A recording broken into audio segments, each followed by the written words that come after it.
ہمارے آقا و مولا حضور پر نور شافع یوم النشور صلی اللہ تعالی علیہ وآلہ وبارک وسلم نے ارشاد فرمایا، حضرت ابو ہریرہ اس کے راوی ہیں، حضور نے فرمایا تکون فتن،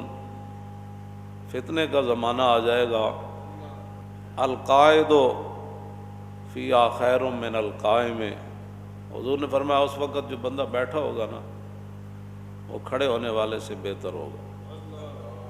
اور والقائم فیہا خیر من الماشی،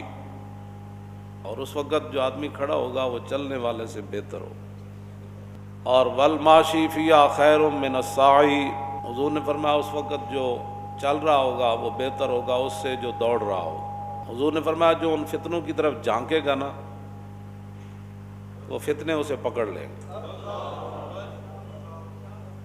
مانا یہ ہے کہ ان سے دور رہنا ہے۔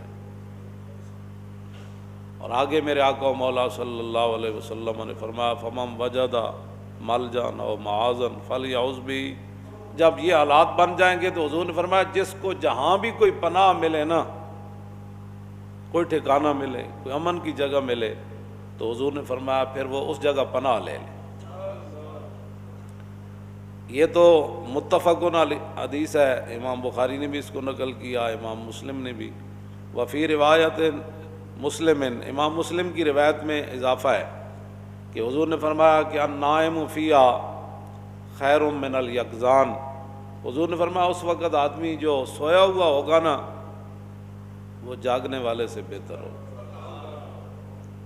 یہ ان الفاظ کا اس کے حدیث کے اندر اضافہ ہے۔ تو معنی یہ ہے کہ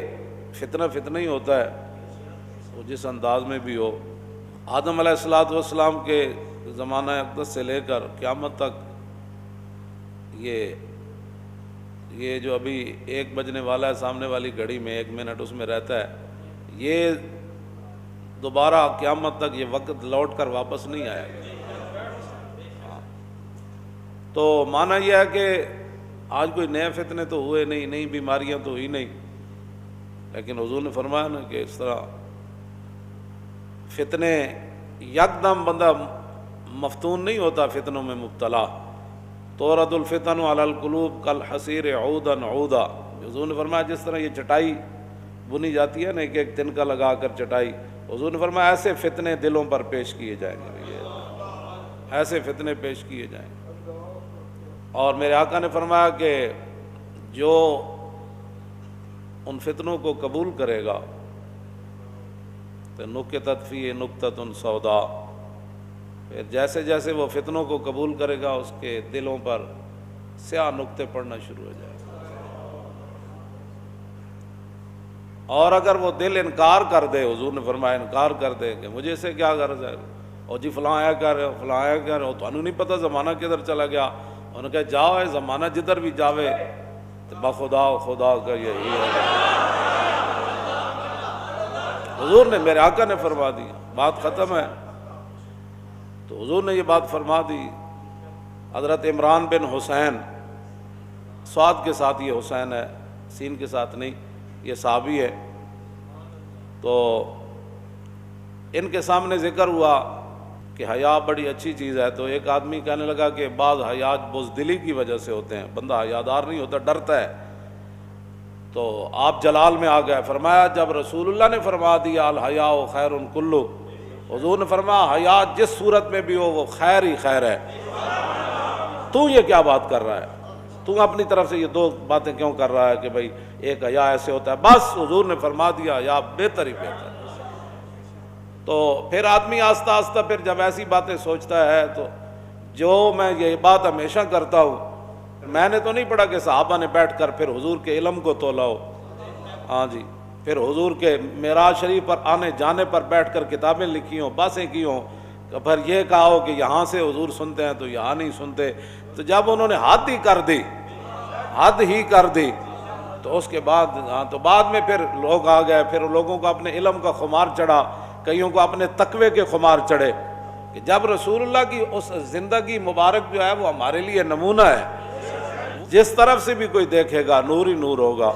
ہاں جی، جس طرف سے بھی وہ دیکھے گا وہ جناب اس کے لیے ہدایت ہی ہدایت ہوگی۔ تو جب رسول اللہ کی ظاہری حیات میں بہت سارے معاملات ہوئے، فاروق اعظم رضی اللہ تعالیٰ عنہ کے دور میں آگ ظاہر ہوئی، وہ بڑھنے لگی اس طرح،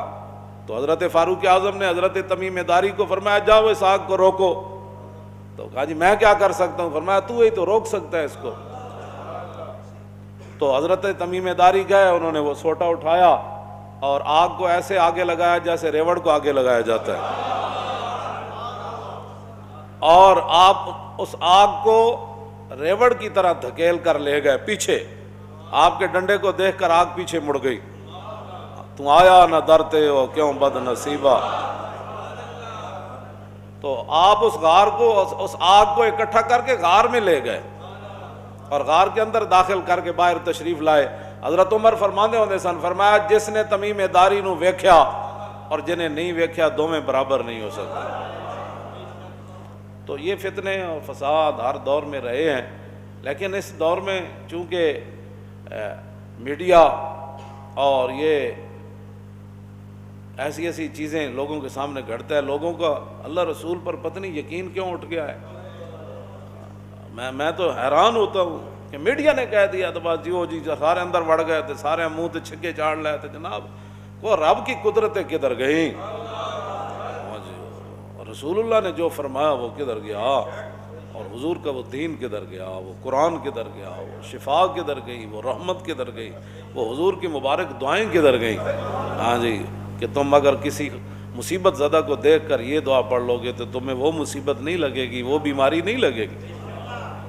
بس انہوں نے کہہ دیا تو بس ٹھیک ہے جناب، پوری قوم جناب مسجدیں بند کر دو، یہ کر دو، وقفے سے کھڑے ہو جاؤ۔ بھائی رب تو رب ہے۔